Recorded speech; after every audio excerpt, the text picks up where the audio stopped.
Hello, everybody. Welcome to today's lesson. Uh, we've been working through the modules on the website. Now you've made it to the post-activity video, so let's talk about some right triangles and ratios. So first, let's kind of discuss the things we've already learned throughout this section. So I've drawn us two right triangles here. I'm going to tell you that these right triangles are similar right off the bat. So let's make some observations about these.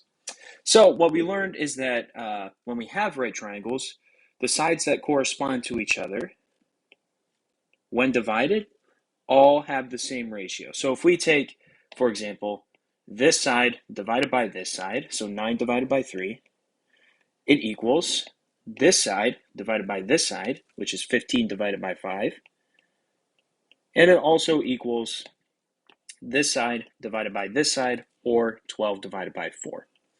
And we can actually see that these all reduce to 3. We call this number 3 our scaling factor. It's some number, some constant that takes us from our smaller triangle here on the left to our bigger triangle here on the right. Okay, but there's something a little bit more interesting at play here. Let's start looking at some pairs of equivalences that we have. So first, let's look at this pair, 9/3 and 15/5. Okay, if we multiply each side by 3, we end up with 9 equals 15 times 3 over 5. All right, our next step here, let's divide by 15 on each side. And now we end up with 9 over 15 equals 3 over 5.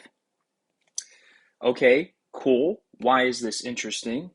Well, essentially we're saying, like, if we have this reference angle here, this side opposite to the reference angle, divided by this side here, our hypotenuse, is equal to, in this triangle, this second triangle, the bigger one, the same side divided by the hypotenuse. We come up with this ratio that tells us, like, if we have a reference angle, our opposite side divided by our hypotenuse is the same in each of these similar triangles.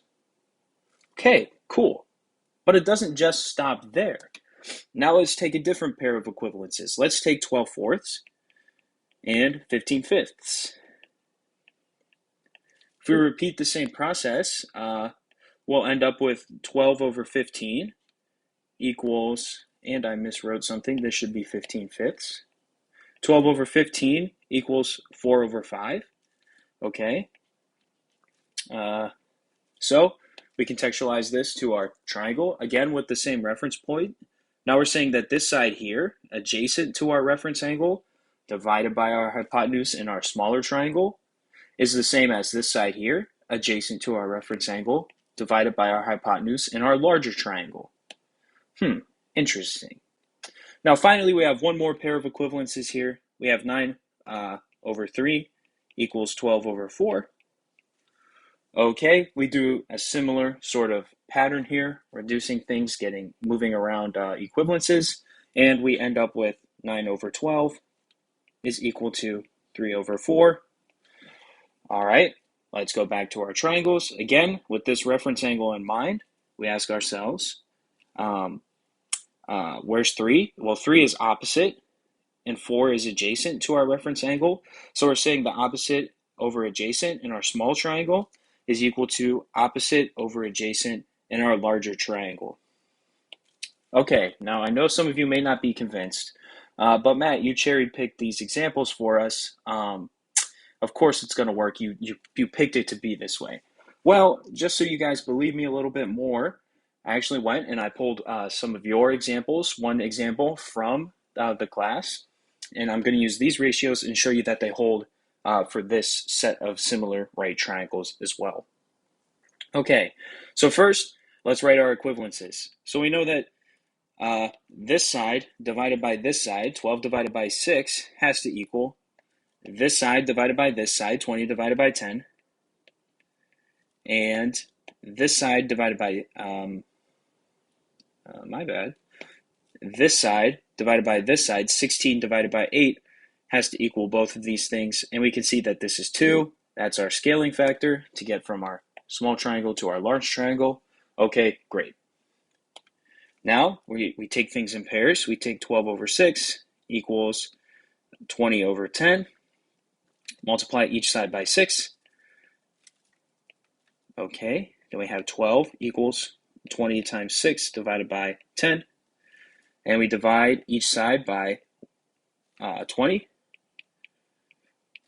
And we end up with 12 over 20 equals 6 over 10. Okay, so if we're using a reference point in the same spot, sort of, we should expect that this tells us our opposite over hypotenuse of our big triangle is equal to the opposite over hypotenuse of our small triangle, and that's exactly what we came up with.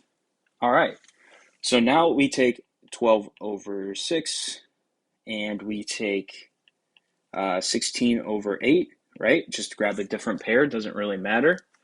And we want to rewrite this as 12 over 16 equals 6 over 8. And now we're looking at a reference angle here, and we're saying that opposite over adjacent in our big triangle is equal to opposite over adjacent in our little triangle. All right, one more. The last pair we haven't dealt with yet. We have 20 over 10 equals 16 over 8. Okay, so now for our final step here, we want to come up with 16 over 20 equals 8 over 10. And we'll circle this. Go back to our triangles. Again, we're looking at a reference angle. We're saying adjacent over hypotenuse in our larger triangle has to equal adjacent over hypotenuse in our smaller triangle. We come up with that.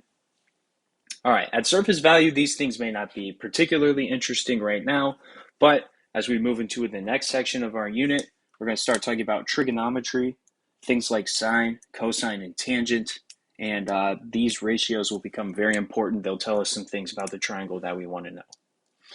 All right, that's all I have for you. As an exercise, I want you guys to take the triangles that you created, and I want you to try to do this sort of manipulation to come up with these same ratios with your triangles.